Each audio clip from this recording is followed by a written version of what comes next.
윤석열 대통령이 석방된 지 사흘이 지났지만 법원과 검찰 내부에서는 구속 취소 결정과 즉시 항고 포기를 두고 갑론을박이 이어지고 있습니다. 앞서 검찰이 법원의 구속 취소 결정에 즉시 항고했던 전례도 다시 주목받고 있는데요. 이번에는 검찰 연결해 보겠습니다. 송지인 기자.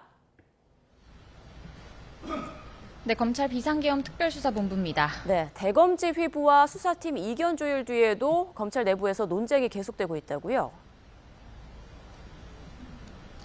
네, 우선 심우정 검찰총장은 어제 취재진 앞에 서서 위헌 소지를 고려해서 즉시 항고를 포기했다고 밝혔죠.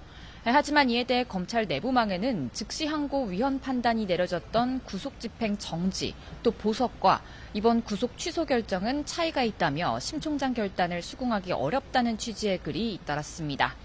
여전히 명문 규정으로 남아있는 구속 취소에 대한 즉시 항고를 적절성 여부도 따지지 않고 포기하는 건 검사로서 직무에 부합하지 않는다는 겁니다.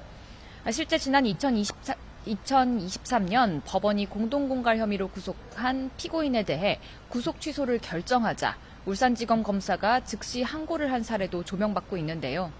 검찰 관계자는 이 같은 일선의 소수 사례가 기준이 될 순 없고 당시에는 석방과 함께 즉시 항고를 해서 절차적으로도 문제의 소지가 있었다고 말했습니다. 심 총장이 결단한 것처럼 위헌 판단이 내려졌던 전례들을 보면 구속 취소 즉시 항고도 다퉈볼 필요가 크게 없이 위헌성이 자명하다는 반박도 있습니다. 네, 그리고 내란 사건 재판부의 구속 취소 결정에 대해서도 법원 내부에서 비판의 목소리가 나왔다고요? 네, 부산지법 김도균 부장판사는 어제 법원 내부망 코트넷에 구속 취소가 유감이라는 제목의 글을 올렸습니다.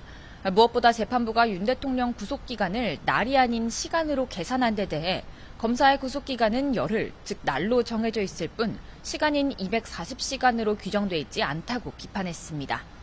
재판부의 결정대로라면 피의자 측에서 구속 적부심을 반복해서 사실상 구속기간의 상당 부분을 무력화하는 경우까지 발생할 수 있을 거라고 우려했습니다.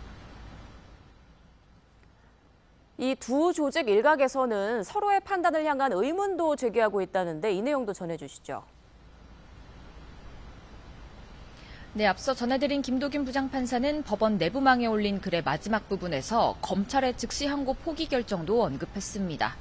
이번 쟁점은 형사 절차상 매우 중대한 의미를 갖고 법리적으로도 상당한 논란이 있는데도 검찰이 무슨 연고인지 즉시 항고조차 하지 않았다고 지적했습니다. 반면 검찰 일각에서는 구속 취소 결정문에서 공수처 수사권이 언급된 마지막 부분에 주목하면서 내란 사건 재판부가 어쩌면 검찰의 즉시 항고를 내심 기대했던 것 아니냐는 의문도 품고 있습니다. 매끄럽지만은 않았던 절차적 문제에 대해 상급 법원들의 판단을 먼저 받아낸 뒤 1심 재판부는 혐의에 대한 실체적 판단에 집중하려 했던 의도가 아니겠냐는 의견도 일부 있습니다. 지금까지 검찰 특수본에서 YTN 송재인입니다.